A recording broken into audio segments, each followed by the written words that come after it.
the stock market. Okay, usually the stock market is the place where the price of a share is determined, right? So can any of you tell me, okay, can any of you tell me how the stock price is determined in a market, in a stock market? So you know that it is nothing but the interaction between the demand and the supply, right? Okay, let's say this is the stock market, STOCK, okay, stock market, MKT for market. So in the stock market, there are some investors who want to buy the share of a particular company. Okay, so they have a demand in the market, and these are the suppliers. That means they already have the share of a company and they want to sell it. Okay, so they go to the market to sell.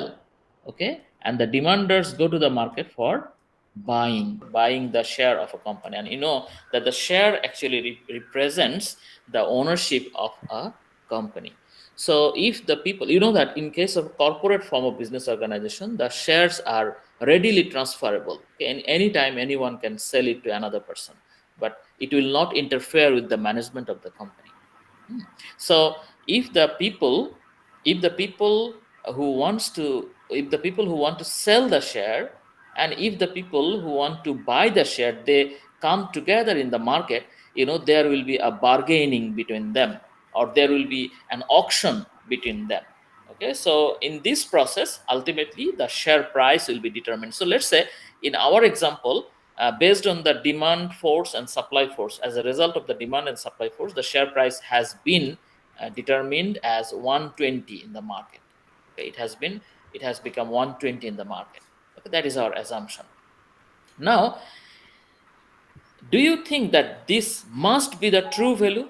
Okay, this $120 may not be the true value, in fact. Okay, actually the true value of the share will depend on the future prospect of the company. Okay, if the future prospect of the company is very good, and the share price should be 150, but probably there is a less demand and high supply, so demand and supply force actually brought the share price down to 120. It can happen. একটা শেয়ারের দাম আসলে depend করে demand এবং সাপ্লাইয়ের উপরে।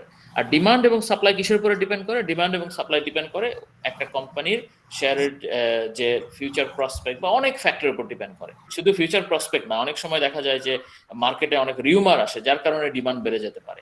ঠিক আছে? So আসলে একটা শেয়ারের ভ্যালু কিন্তু ডিপেন্ড করবে না ডিমান্ড সাপ্লাইয়ের উপর। একটা ভ্যালু ডিপেন্ড করবে সত্যিকার অর্থে একটা কোম্পানির ফিউচার প্রসপেক্ট কি তার উপর। কিন্তু মার্কেটে অনেক সময় রং ইনফরমেশন আসে, আবার অনেক সময় কারেক্ট ইনফরমেশনকেও আমরা বিহেভিয়ারালি, আমরা হিউম্যান বিং যেহেতু, আমরা কিন্তু সবসময় রেশনালি চিন্তা করি না। তোমরা কি সবাই একদম গ্যারান্টি দিয়ে বলতে পারবা যে তোমরা সবসময় রেশনাল বিহেভ করো, রেশনালি চিন্তা করো, যা ভাবা উচিত তাই ভাবো? তোমরা কি সেটা বলতে পারবা? ঠিক আছে? সো মানুষ অনেক সময় সত্যি ইনফরমেশন পেলেও দেখা যায় যে সে সেটাকে অন্যভাবে ইন্টারপ্রেট করে। ঠিক আছে? সো এই যে difference of interpretation and also rumor or wrong information may lead the share price to go down or go up. হ্যাঁ, এটা এমনও হইতে পারে যে আসলে হওয়া উচিত ছিল 150, কিন্তু এটার দাম হয়তো বা 180 হয়ে গেল, অথবা এটার দাম হয়ে গেল 120। সো এটা ডিপেন্ড করছে কিসের উপর? এটা ডিপেন্ড করছে আসলে ডিমান্ড এবং সাপ্লাইয়ের উপরে। কিন্তু সত্যিকারের ভ্যালুর থেকে সেটা বেশিও হতে পারে, কমও হতে পারে, মানে মার্কেটের অ্যাকচুয়াল প্রাইস। তো আমরা বলছি এই $150 যেটা সত্যিকারের প্রাইস হওয়া উচিত, সেটাকে আমরা বলছি ইন্ট্রিনজিক ভ্যালু। ওকে, আর যেটা মার্কেট প্রাইস সেটা তো মার্কেট প্রাইস। ঠিক আছে, সেটা নিয়ে আমাদের এখানে কথা হচ্ছে।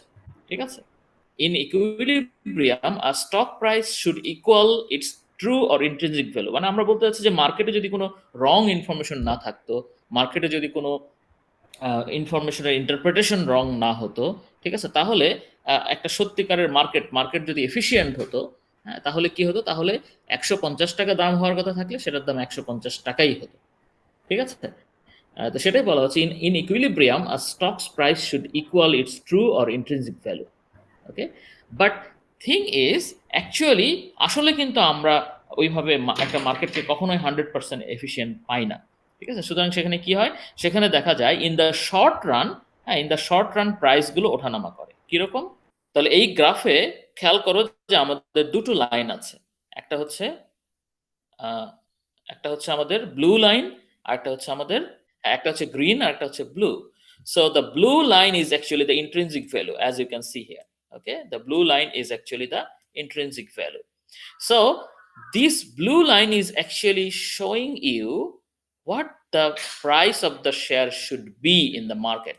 Okay, but the problem is because of wrong information or difference of information processing, ultimately share প্রাইসটা হচ্ছে গ্রিন লাইন ধরে যাচ্ছে। হ্যাঁ, তার মানে আমরা আমরা দেখতে পাচ্ছি যে আসলে শেয়ার প্রাইসটা কখনোই আমাদের ওই ইন্ট্রিনসিক ভ্যালু সমান হচ্ছে মার্কেটে, হ্যাঁ, অথবা যেটা যে এই পয়েন্টে হয়েছে, আবার কখনো কখনো এটা কি হচ্ছে, এটা এর থেকে কম হচ্ছে। তো যখন ইন্ট্রিনসিক ভ্যালু থেকে শেয়ার প্রাইস মার্কেটে কম, তখন আমরা বলি সেই স্টকটা হচ্ছে আন্ডার ভ্যালুড। সেটাকে আমরা কি বলি? Under valued. দুটো এক্সাম্পল দেখতে পাচ্ছি, ঠিক আছে? দেখা যাচ্ছে যে এখানে আমাদের শেয়ার আন্ডার ভ্যালুড হয়ে আছে মার্কেটে, রাইট? আর যখন আমাদের শেয়ারের প্রাইস, মার্কেট প্রাইস যা হওয়া উচিত তার থেকে বেশি, অর্থাৎ 150 হওয়া উচিত, কিন্তু মার্কেটে এটার দাম হচ্ছে 180, তখন সেই শেয়ারকে আমরা বলি ওভার ভ্যালু। ঠিক আছে? তখন সেই শেয়ারকে আমরা বলি ওভার ভ্যালু। তো এরকমও আমাদের এখানে দুটো সিচুয়েশন দেখা যাচ্ছে এই গ্রাফে, দুটো না আসলে তিনটা। এই যে এখানেও একটু ওভার ভ্যালুড হয়েছে, আবার এখানেও একটু ওভার ভ্যালুড হয়েছে। ঠিক আছে? তাহলে এই ধরনের সিচুয়েশনে আমরা বলি in the market the share is actually overvalued. So we can say that whenever the actual stock price is less than the intrinsic value, the stock is undervalued, and whenever the actual stock price is greater than the intrinsic value, the stock is overvalued. So আমরা দেখতে পাচ্ছি যে কখন এটা বাড়ছে কখনো কমছে। এখন কোয়েশ্চেন হলো, তাহলে তোমরা দেখো তো শর্ট রানে কোনটা চেঞ্জ হয় আর লং রানে কোনটা চেঞ্জ হয়? ইন্ট্রিনসিক ভ্যালুটা কি খুব দ্রুত চেঞ্জ হয়, নাকি ওই যে কি বলে ওটাকে অ্যাকচুয়াল মার্কেট প্রাইস সেটা খুব দ্রুত চেঞ্জ হয়? আলটিমেটলি ইন্ট্রিনসিক ভ্যালুর আশেপাশে এটা ঘোরাঘুরি করতে থাকে। যে the goal of the financial manager is to maximize the shareholder wealth, and we have also said that the shareholder wealth is actually the share price, because if the share price is higher, the shareholder is having greater value, greater wealth, because he or she can sell the share in the market and get greater amount of wealth, তাই না? Share price যত বেশি হবে তখন ততই share হোল্ডারের সম্পদ বেড়ে যাবে, কারণ সে সহজেই সে শেয়ারটা বেশি দামে বিক্রি করে বেশি সম্পদ নিয়ে আসতে পারবে শেয়ার মার্কেট থেকে। তো এখন কথা হলো যে একজন ফিনান্সিয়াল ম্যানেজার তাহলে কোনটা বাড়ানোর চেষ্টা করবে, অ্যাকচুয়াল স্টক মার্কেট প্রাইস নাকি ইন্ট্রিনসিক ভ্যালু? এটাই হলো আমাদের কোয়েশ্চেন। সত্যিকার অর্থে দেখা যায় যে রিয়েল ওয়ার্ল্ডে যেটা হয় সেটা হলো যে কোনো ম্যানেজাররা তারা কিন্তু আসলেই অ্যাকচুয়াল প্রাইস নিয়েই তারা ভাবে, তারা সেটাকে ম্যাক্সিমাইজ করার চেষ্টা করে। আবার কোনো ম্যানেজমেন্ট তারা কি করে, তারা ইন্ট্রিনসিক ভ্যালু ইনক্রিজ করার চেষ্টা করে। কিন্তু আমরা এখন থিওরিটিক্যালি দেখব যে আসলে কোনটা দিকে ম্যানেজারের গোল হওয়া উচিত, কোনটাকে টার্গেট করা উচিত ম্যানেজারের গোল। ঠিক আছে? The thing is actually, look at the logic for actual share price. Okay, it is right that this is the thing that the shareholders will actually realize. Okay, this is the thing that the shareholders will actually realize. That is true, but the thing is actual stock price is not if it is different from the intrinsic value, so the difference is not due to the manager's action. Okay, the reason behind this is not the manager's action. এই যে ডিফারেন্সটা, actual share price যে intrinsic ভ্যালুর থেকে বেশি হলো, এই বেশি হওয়াটা কিন্তু আসলে ম্যানেজারের উপরে পুরোটা ডিপেন্ড করে না। এটা ডিপেন্ড করে ওই যে বললাম মার্কেটের উপরে, অর্থাৎ মার্কেটে ইনফরমেশনের ফ্লো কেমন হচ্ছে। ঠিক আছে? ইনফরমেশন গুলো সব ইনভেস্টরদের কাছে পৌঁছাচ্ছে কিনা, একটা কোম্পানি খুব ভালো জায়গায় ইনভেস্ট করেছে, সেই ইনফরমেশনটা সবার কাছে পৌঁছাচ্ছে কিনা, এবং সবাই সেই ইনফরমেশনটাকে প্রসেস করছে কিনা ঠিক মতো, এটার উপরেই আসলে ডিপেন্ড করে এই ডিফারেন্সটা। ঠিক আছে? সুতরাং এই জন্য আমরা বলছি যে যদিও শেয়ার হোল্ডাররা আসলে অ্যাকচুয়াল স্টক প্রাইসটাই কিন্তু রিয়েলাইজ করবে, সুতরাং এটাই আসলে তাদের গোল হওয়া উচিত ছিল ম্যানেজারদের, কিন্তু ম্যানেজারদের তো আসলে সেখানে করার কিছু নাই। এটা মার্কেট স্ট্রাকচারের ব্যাপার। হ্যাঁ, মার্কেটের যারা রেগুলেটর আছে, যে মার্কেটের যারা পলিসি মেকার আছে, তাদের এখানে ব্যাপার যে, এবং যারা ইনভেস্টর আছে তাদের লিটারেসি, হ্যাঁ, তাদের নলেজ, তাদের অ্যানালিটিক্যাল পাওয়ার, এগুলোর উপরে আসলে ডিপেন্ড করবে অ্যাকচুয়াল স্টক প্রাইস বাড়বে না কমবে, মানে শর্ট রানে। হ্যাঁ, কিন্তু লং রানে যেটা হবে, তুমি অ্যাকচুয়াল প্রাইস যতই বেশি হোক আর যতই কম হোক, সেটা কিন্তু আলটিমেটলি আমাদের ইন্ট্রিনসিক ভ্যালুরই আশেপাশে ঘোরাঘুরি করবে। সো ম্যানেজমেন্টের যেহেতু এই অ্যাকচুয়াল স্টক প্রাইসের যে ডেভিয়েশন, এটা নিয়ে তাদের করার কিছু নাই, এটা আসলে মার্কেটের উপরে ডিপেন্ড করছে, ইনফরমেশন প্রসেসিং এবং ইনফরমেশন অ্যাভেলেবিলিটির উপর ডিপেন্ড করছে। সুতরাং এখানে বলা হচ্ছে যে ম্যানেজারের যেখানে করার আছে সেখানে তাদের ফোকাস করা হচ্ছে। সেটা কোথায়? সেটা হচ্ছে intrinsic price, intrinsic value, sorry, intrinsic ভ্যালুটা তারা বাড়ানোর চেষ্টা করবে।